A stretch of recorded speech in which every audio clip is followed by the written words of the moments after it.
seated. Welcome to Talk Law Radio with attorney Todd Marquardt of the Marquardt Law Firm at marquardtlawfirm.com. Welcome back to Talk Law Radio. I'm Todd Marquardt. This is the fourth segment, our legacy segment. So we're going to talk about legacy. And now, it's time for the Talk Law Radio Legacy Spotlight. What's your legacy? Sponsored by Marquardt Law Firm. So Marquardt Law Firm sponsors the show, and attorneys at Marquardt Law Firm focus on business and estate law, including last wills, living trusts, and tax-protected inheritance plans. It's all about legacy. So we like to talk to our guests about legacy. So, Bodo, when you hear the word legacy and you reflect on your life, does it remind you of a family heirloom, or does it remind you of some family values, or does it make you think about the impact that you want to make on your community? That's a great question. I think through my work with Crime Stoppers, the legacy that I may have left behind is just that we do have a safer city. We do have programs set up to keep kids safe in school, keep drugs, weapons out of school, try to stop bullying. You may not know Crime Stoppers, but you may be filling up gas one night, and instead of running into a very bad individual, that individual was taken to jail the night before, and you went home to your family safe and sound that night. So I don't need any recognition for that. It's just hard work.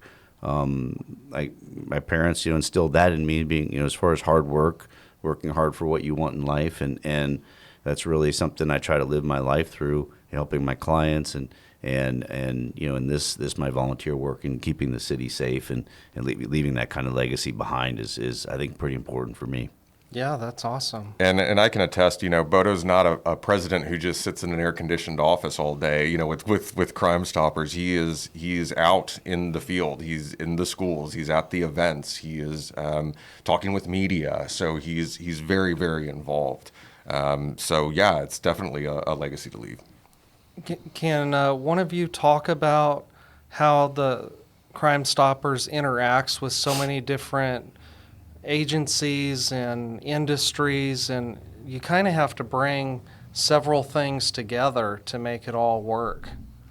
Yeah, and I think the liaisons that we work with, especially with SAPD, they're incredibly helpful. They operate with other agencies, and I think that's kind of how it's so successful, is that everybody is just working together. And the board members, Bodo may have mentioned it, we're all volunteers. So everyone that's on the board, we want to be there. There's something that we're very passionate about in regards to Crime Stoppers. So, us going out and cultivating these relationships is a huge part of it. How do you get on the TV?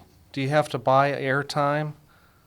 Do you have to pay the TV station in order? No, we don't pay for that. No, we have our press releases through SAPD, and we're fortunate enough that local media does pick those up on a daily basis, along with our joint rewards, our public rewards, and that kind of thing. And as far as strategic relationships with our Safe School program, we have one with SAISD, and Lieutenant Christina Houston, she's been just phenomenal for us in really implementing the Safe School program, but also helping out all the other districts throughout San Antonio. And she's done an amazing job for us. Yeah, we had just done I can't remember the name of it, I apologize. There was it was at one of the school system, or one of the schools, there was a fair or something like that. I think it was through Safe Schools. Yeah, we did that. And I believe at that they had talked about one of the things that Crime Stoppers has done, which is introduce law enforcement drones. And so there is a set of 3. What's cool about them is they have night vision, they have infrared technology, video, two-way communication. So those can be utilized by Bexar County Sheriff's Office, by San Antonio Police Department, or other law enforcement agencies, to again help to solve crimes in a way that we hadn't been able to do, in years past. Yeah, that's great that you're using the technology. You're keeping relevant with updates with technology, and I wondered about social media. You have messages through the radio and TV.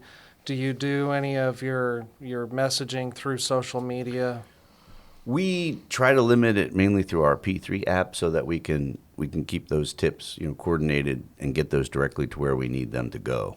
So we will sometimes ask for or publicize rewards, that kind of thing on social media, but we really want to have those tips coming in so that we can get them out. Right. Yeah. Yeah, that makes a lot of sense. Yeah. But with TikTok and X and Facebook, and I don't know what the kids use these days. Yeah. But if that's what they're looking at, and they might have information about some crime or investigation that you're trying to solve, maybe that would be a good way to stay in touch with people that are addicted to social media. That's true. And there's also, there have been, I don't know what you would call it, but there's been, I guess, print advertisement in the form of, I know, billboards, I think on the sides of buses, correct? So try to get it out there to as many people as possible. But it would be helpful if you had somebody to donate that billboard or that Correct. bus space, because Correct. personal injury lawyers, they like those things. They pay high dollar for that. True. And so for somebody to give that up, they would have to really be in love with Crime Stoppers. That's true. Okay, well, those are all good, important points. Daniel, since you work for Marquardt Law Firm and you help me run the office, you've been doing estate planning with me for many years now. I wanted to just give you an opportunity to talk about something that you want people to know about. Why is estate planning important? What kind of lesson would you like to give now, just in a couple of minutes? Sure. It's a lot of times estate planning attorneys sound like broken records because what we say over and over again is just get something done. You need to have something. Do it before you die. Exactly. Do it before you die. And, unfortunately, we're in the industry where we often see the negative effects, of not creating some sort of estate plan. And what I always tell folks, whether I'm, giving a seminar or speaking to, potential client, is if you don't create this, then guess who gets to decide where everything that you've worked so hard for in your entire life goes? The state of Texas.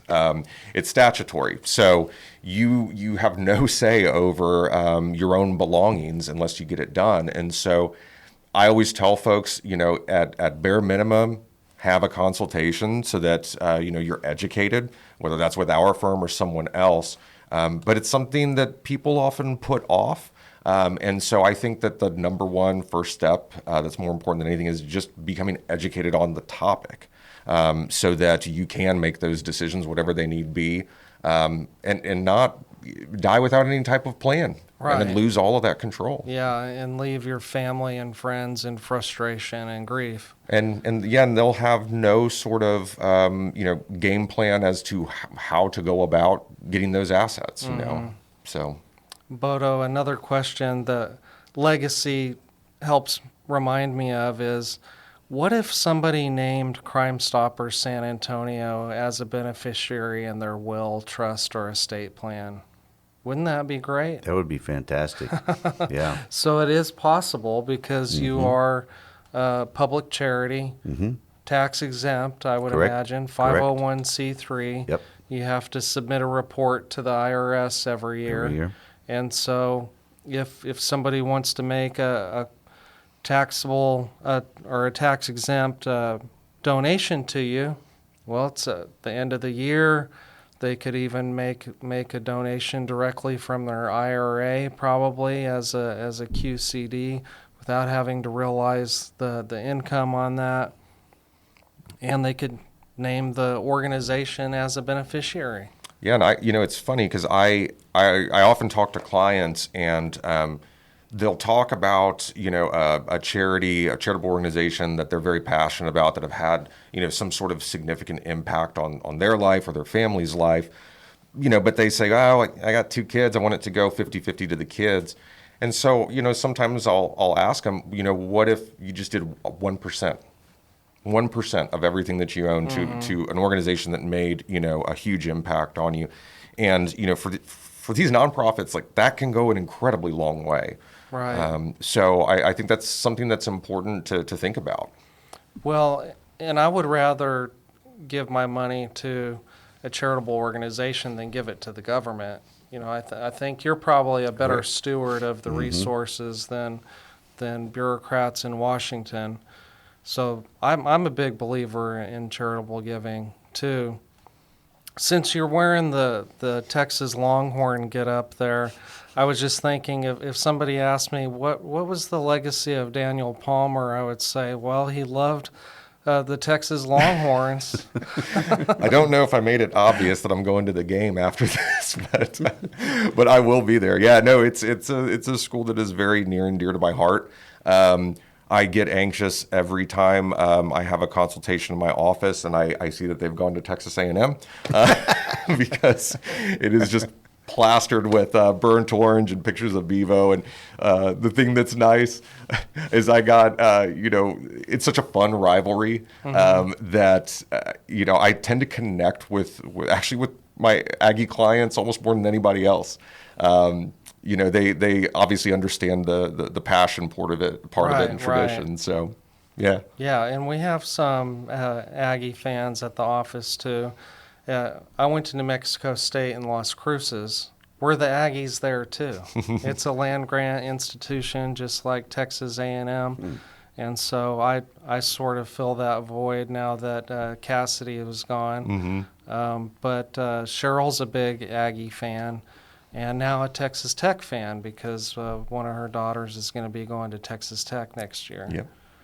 So we like to have fun at the office, believe it or not. We're not stuffy lawyers there. But you've been listening to Talk Law Radio. We've been talking about Crime Stoppers with Daniel Palmer and Bodo Knochenhauer. And we want you to know about the event that's coming up. Daniel, when is it? Yeah, so it's coming up October 8th at Bolero off of 281 and Bitters. This is going to be an event from 6 to 8, our biggest fundraiser of the year. If you'd like to come, it's $400. You get a lane with 6 individuals. I will definitely be there. Bodo will be there. And if you want to just buy an individual ticket, $75. All you can eat pizza and sodas. There's going to be a lot of folks there. Should be a really, really good time. Great. So October 8th, 6 to 8.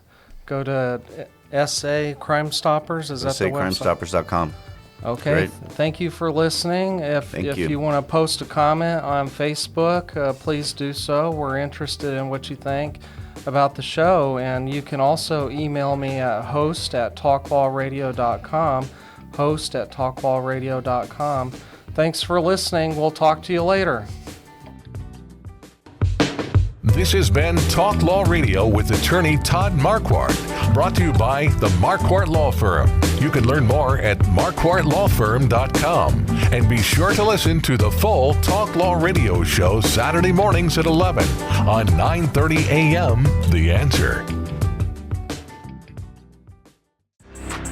Most families don't realize they have hidden legal blind spots until it's too late.